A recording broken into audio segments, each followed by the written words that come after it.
Sons and Lovers by D.H. Lawrence. Chapter 10, Part 2. In the afternoon he came down. There was a certain weight on his heart which he wanted to remove. He thought to do it by offering her chocolates. "Have one?" he said.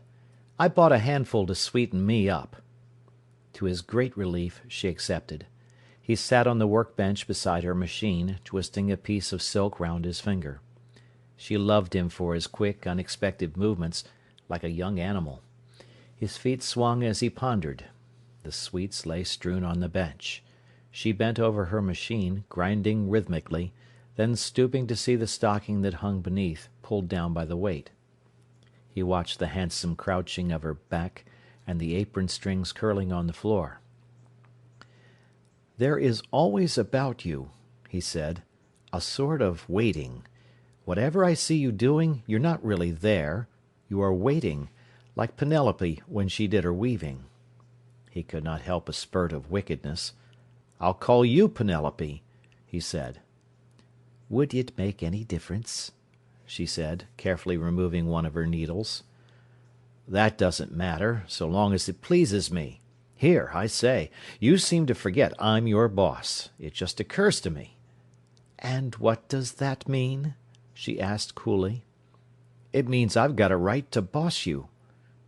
"Is there anything you want to complain about?"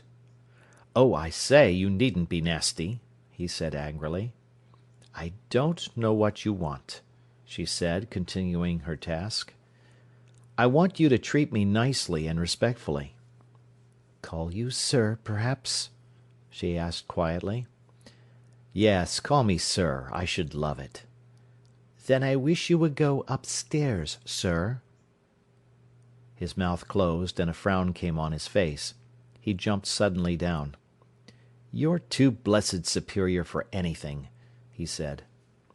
And he went away to the other girls. He felt he was being angrier than he had any need to be. In fact, he doubted slightly that he was showing off. But if he were, then he would. Clara heard him laughing, in a way she hated, with the girls down the next room. When at evening he went through the department after the girls had gone, he saw his chocolates lying untouched in front of Clara's machine. He left them. In the morning they were still there, and Clara was at work. Later on Minnie, a little brunette they called Pussy, called to him. "Hey, haven't you got a chocolate for anybody?" "Sorry, Pussy," he replied. "I meant to have offered them, then I went and forgot them." "I think you did," she answered. "I'll bring you some this afternoon. You don't want them after they've been lying about, do you?"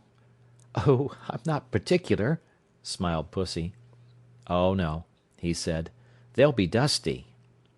He went up to Clara's bench. "Sorry I left these things littering about," he said. She flushed scarlet. He gathered them together in his fist. "They'll be dirty now," he said. "You should have taken them. I wonder why you didn't. I meant to have told you I wanted you to." He flung them out of the window into the yard below. He just glanced at her. She winced from his eyes. In the afternoon he brought another packet. "Will you take some?" he said, offering them first to Clara. "These are fresh." She accepted one and put it on the bench. "Oh, take several, for luck," he said. She took a couple more and put them on the bench also. Then she turned in confusion to her work. He went on up the room. "Here you are, Pussy," he said. "Don't be greedy." "Are they all for her?" cried the others, rushing up. "Of course they're not," he said. The girls clamoured round. Pussy drew back from her mates. "Come out," she cried. "I can have first pick, can't I, Paul?" "Be nice with 'em," he said, and went away. "You are a dear," the girls cried. "Tenpence," he answered. He went past Clara without speaking. She felt the 3 chocolate creams would burn her if she touched them. It needed all her courage to slip them into the pocket of her apron. The girls loved him and were afraid of him. He was so nice while he was nice, but if he were offended, so distant, treating them as if they scarcely existed, or not more than the bobbins of thread. And then, if they were impudent, he said quietly, "Do you mind going on with your work?" and stood and watched. When he celebrated his 23rd birthday, the house was in trouble. Arthur was just going to be married. His mother was not well. His father, getting an old man, and lame from his accidents, was given a paltry, poor job. Miriam was an eternal reproach. He felt he owed himself to her, yet could not give himself. The house, moreover, needed his support. He was pulled in all directions. He was not glad it was his birthday. It made him bitter. He got to work at 8 o'clock. Most of the clerks had not turned up. The girls were not due till 8:30. As he was changing his coat, he heard a voice behind him say, "Paul, Paul, I want you." It was Fanny, the hunchback, standing at the top of her stairs, her face radiant with a secret. Paul looked at her in astonishment. "I want you," she said. He stood at a loss. "Come on," she coaxed. "Come before you even begin on the letters." He went down the half-dozen steps into her dry, narrow, finishing-off room. Fanny walked before him. Her black bodice was short, the waist was under her armpits, and her green-black cashmere skirt seemed very long as she strode with big strides before the young man, himself so graceful. She went to her seat at the narrow end of the room, where the window opened on to chimney-pots. Paul watched her thin hands and her flat red wrists as she excitedly twitched her white apron, which was spread on the bench in front of her. She hesitated. "You don't think we'd forgotten you?" she asked, reproachful. "Why?" he asked. He had forgotten his birthday himself. "Why, he says, why? Why, look here!" She pointed to the calendar, and he saw, surrounding the big black number 21, hundreds of little crosses in black lead. "Oh, kisses for my birthday," he laughed. "How did you know?" "Yes, you want to know, don't you?" Fanny mocked, hugely delighted. "There's one from everybody, except Lady Clara, and two from some, but I shan't tell you how many I put." "Oh, I know, you're spoony," he said. "There you are mistaken," she cried, indignant. "I could never be so soft." Her voice was strong and contralto. "You always pretend to be such a hard-hearted hussy," he laughed. "And you know you're as sentimental—" "I'd rather be called sentimental than frozen meat," Fanny blurted. Paul knew she referred to Clara, and he smiled. "Do you say such nasty things about me?" he laughed. "No, my duck," the hunchback woman answered, lavishly tender. She was 39. "No, my duck, because you don't think yourself a fine figure in marble, and us nothing but dirt. I'm as good as you, aren't I, Paul?" And the question delighted her. "Why, we're not better than one another, are we?" he replied. "But I'm as good as you, aren't I, Paul?" she persisted daringly. "Of course you are. If it comes to goodness, you're better." She was rather afraid of the situation. She might get hysterical. "I thought I'd get here before the others. Won't they say I'm deep? Now, shut your eyes," she said. "And open your mouth and see what God sends you," he continued, suiting action to words, and expecting a piece of chocolate. He heard the rustle of the apron, and a faint clink of metal. "I'm going to look," he said. He opened his eyes. Fanny, her long cheeks flushed, her blue eyes shining, was gazing at him. There was a little bundle of paint tubes on the bench before him. He turned pale. "No, Fanny," he said quickly. "From us all," she answered hastily. "No, but are they the right sort?" she asked, rocking herself with delight. "Jove, they're the best in the catalogue." "But they're the right sorts," she cried. "They're off the little list I'd made to get when my ship came in." He bit his lip. Fanny was overcome with emotion. She must turn the conversation. "They was all on Thorne's to do it. They all paid their shares, all except the Queen of Sheba." The Queen of Sheba was Clara. "And wouldn't she join?" Paul asked. "She didn't get the chance. We never told her. We wasn't going to have her bossing this show. We didn't want her to join." Paul laughed at the woman. He was much moved. At last he must go. She was very close to him. Suddenly she flung her arms round his neck and kissed him vehemently. "I can give you a kiss today," she said apologetically. "You've looked so white, it made my heart ache." Paul kissed her and left her. Her arms were so pitifully thin that his heart ached also. That day he met Clara as he ran downstairs to wash his hands at dinner time. "You have stayed to dinner?" he exclaimed. It was unusual for her. "Yes, and I seem to have dined on old surgical appliance stock. I must go out now, or I shall feel stale India rubber right through." She lingered. He instantly caught at her wish. "You are going anywhere?" he asked. They went together up to the castle. Outdoors she dressed very plainly, down to ugliness. Indoors she always looked nice. She walked with hesitating steps alongside Paul, bowing and turning away from him. Dowdy in dress, and drooping, she showed to great disadvantage. He could scarcely recognise her strong form, that seemed to slumber with power. She appeared almost insignificant, drowning her stature in her stoop, as she shrank from the public gaze.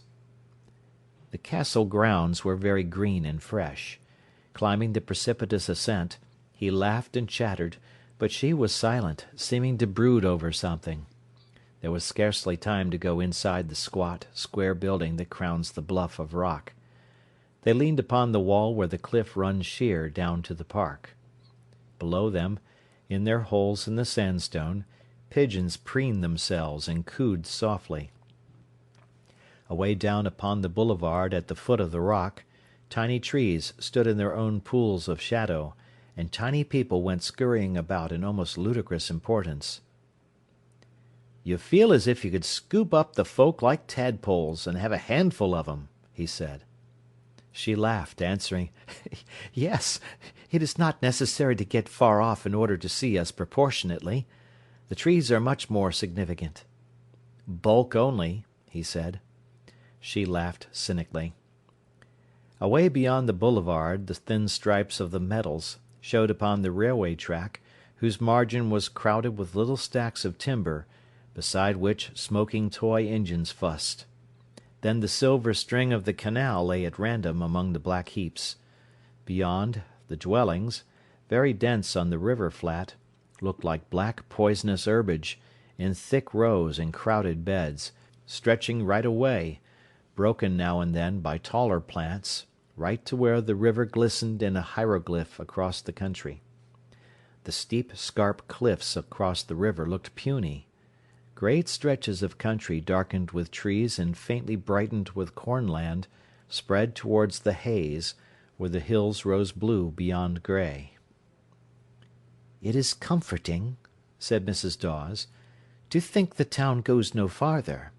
It is only a little sore upon the country yet." "A little scab," Paul said. She shivered. She loathed the town.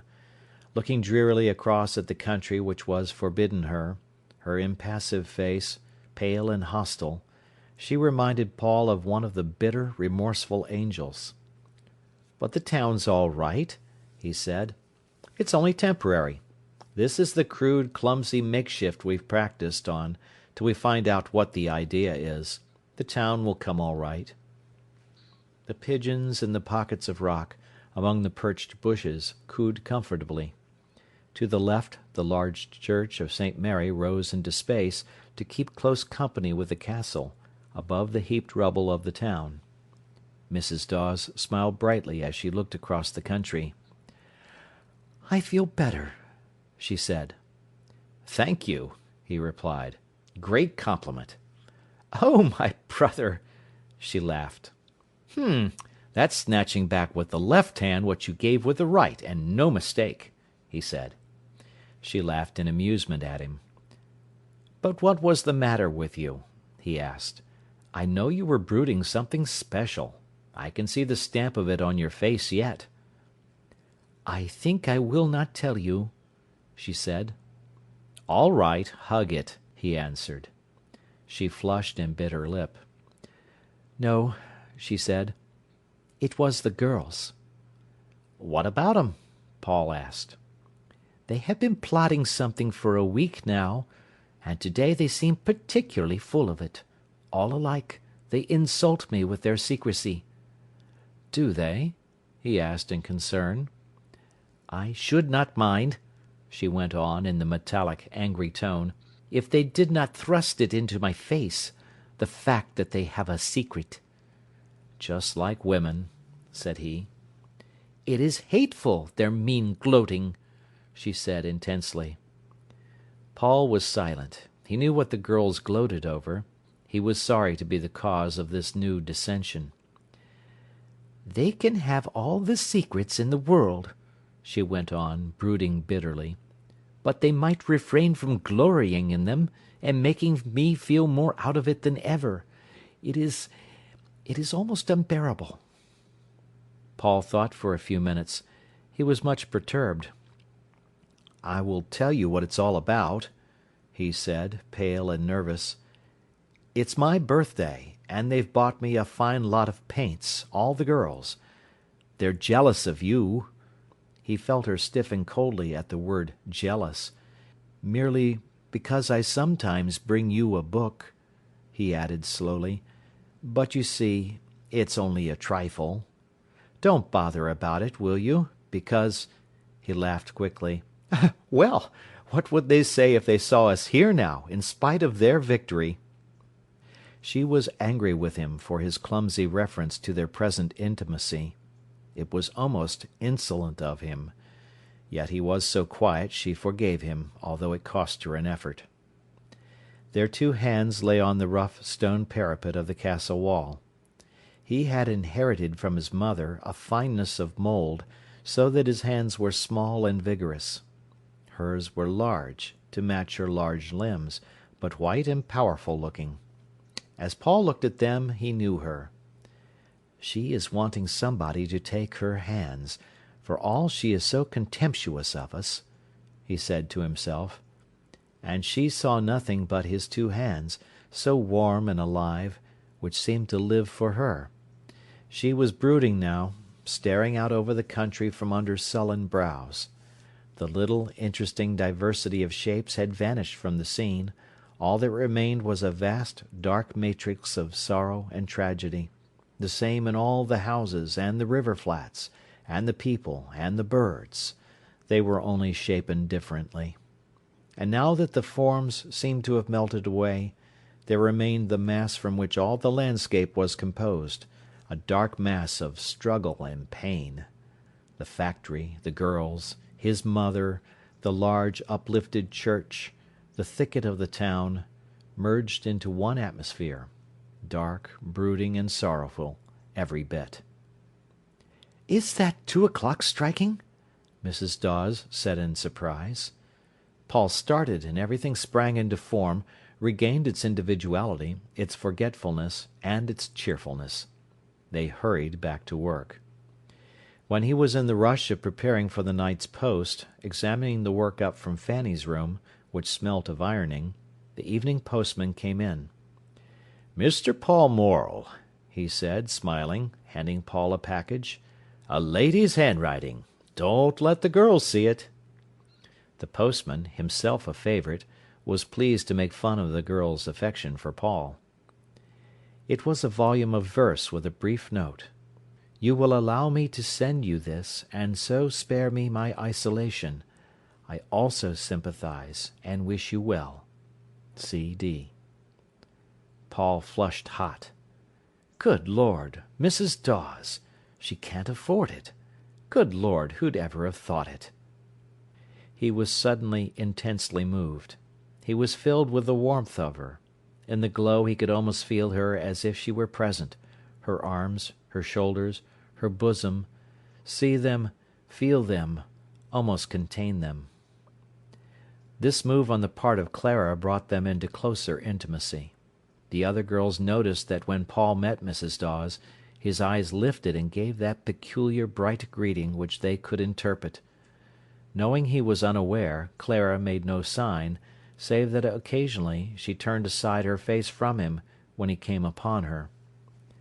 They walked out together very often at dinner-time. It was quite open, quite frank. Everybody seemed to feel that he was quite unaware of the state of his own feeling, and that nothing was wrong. He talked to her now with some of the old fervour with which he had talked to Miriam, but he cared less about the talk. He did not bother about his conclusions. One day in October they went out to Lambley for tea. Suddenly they came to a halt on top of the hill. He climbed and sat on a gate. She sat on the stile. The afternoon was perfectly still, with a dim haze and yellow sheaves glowing through. They were quiet. "How old were you when you married?" he asked quietly. 22. Her voice was subdued, almost submissive. She would tell him now. "It is 8 years ago?" "Yes." "And when did you leave him?" 3 years ago. 5 years. Did you love him when you married him?" She was silent for some time. Then she said slowly, "I thought I did, more or less. I didn't think much about it. And he wanted me.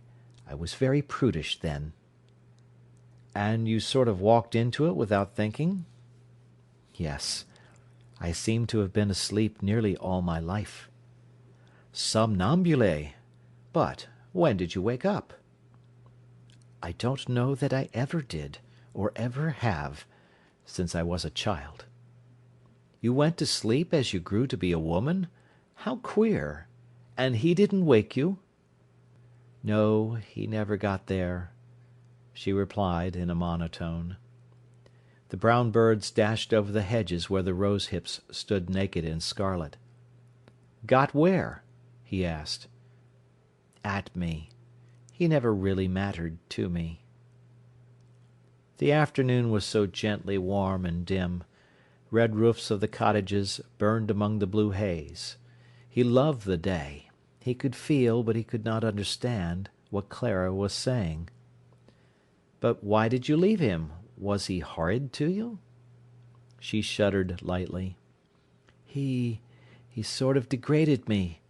He wanted to bully me because he hadn't got me. And then I felt as if I wanted to run, as if I was fastened and bound up. And he seemed dirty." "I see." He did not at all see. "And was he always dirty?" he asked. "A bit," she replied slowly. "And then he seemed as if he couldn't get at me, really. And then he got brutal. He was brutal." "And why did you leave him finally?" Because he was unfaithful to me." They were both silent for some time. Her hand lay on the gate-post as she balanced. He put his own over it. His heart beat quickly. "But did you ever give him a chance?" "A chance? How?" "To come near to you. I married him, and I was willing." They both strove to keep their voices steady. "I believe he loves you," he said. "It looks like it," she replied. He wanted to take his hand away, and could not. She saved him by removing her own. After a silence he began again. "Did you leave him out of count all along?" "He left me," she said. "And I suppose he couldn't make himself mean everything to you?" "He tried to bully me into it." But the conversation had got them both out of their depth. Suddenly Paul jumped down. "Come on," he said. "Let's go and get some tea." They found a cottage, where they sat in the cold parlour. She poured out his tea. She was very quiet. He felt she had withdrawn again from him. After tea, she stared broodingly into her teacup, twisting her wedding ring all the time. In her abstraction she took the ring off her finger, stood it up, and spun it upon the table. The gold became a diaphanous glittering globe. It fell, and the ring was quivering upon the table. She spun it again and again. Paul watched, fascinated. But she was a married woman, and he believed in simple friendship. And he considered that he was perfectly honourable with regard to her.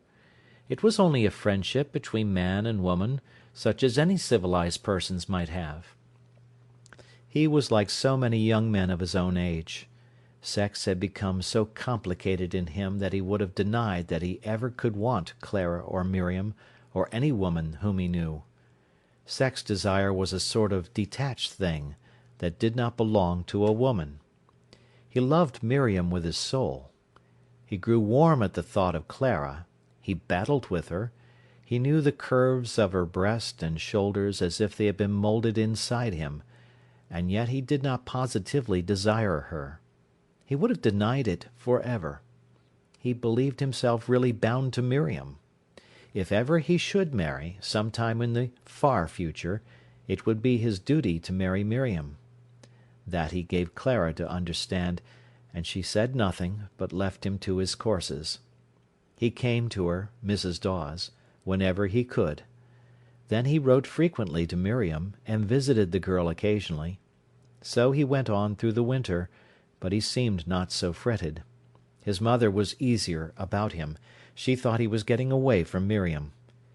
Miriam knew now how strong was the attraction of Clara for him, but still she was certain that the best in him would triumph.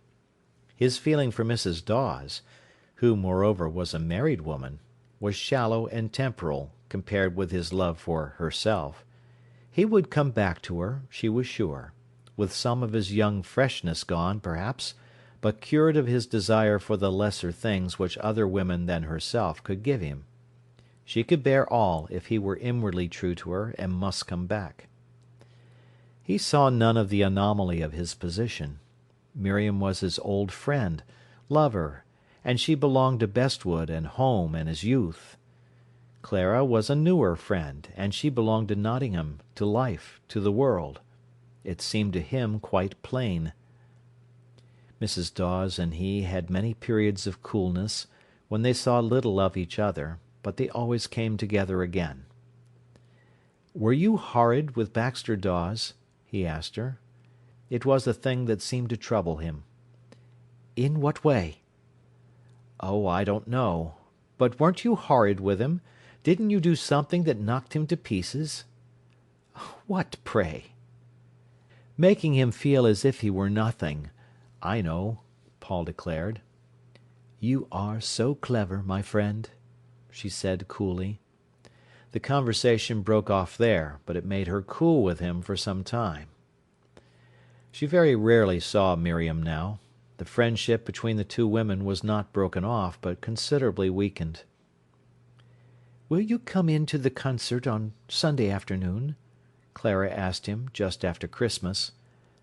"I promised to go up to Willey Farm," he replied. "Oh, very well." "You don't mind, do you?" he asked. "Why should I?" she answered, which almost annoyed him. "You know," he said, "Miriam and I have been a lot to each other ever since I was 16. That's 7 years now." "It's a long time," Clara replied. "Yes, but somehow it doesn't go right." "How?" asked Clara. "She seems to draw me, and she wouldn't leave a single hair of me free to fall out and blow away. She'd keep it." "But you like to be kept." "No," he said, "I don't. I wish it could be normal, give and take, like me and you. I want a woman to keep me, but not in her pocket." "But if you love her, it couldn't be normal, like me and you." "Yes, I should love her better then. She sort of wants me so much that I can't give myself." "Wants you how?" "Wants the soul out of my body. I can't help shrinking back from her." "And yet you love her." "No, I don't love her. I never even kiss her." "Why not?" Clara asked. "I don't know." "I suppose you're afraid," she said. "I'm not. Something in me shrinks from her like hell. She's so good when I'm not good." "How do you know what she is?" "I do. I know she wants a sort of soul union." "But how do you know what she wants?" "I've been with her for 7 years." "And you haven't found out the very first thing about her." "What's that?" "That she doesn't want any of your soul communion. That's your own imagination. She wants you." He pondered over this. Perhaps he was wrong. "But she seems—" he began. "You've never tried," she answered. End of chapter.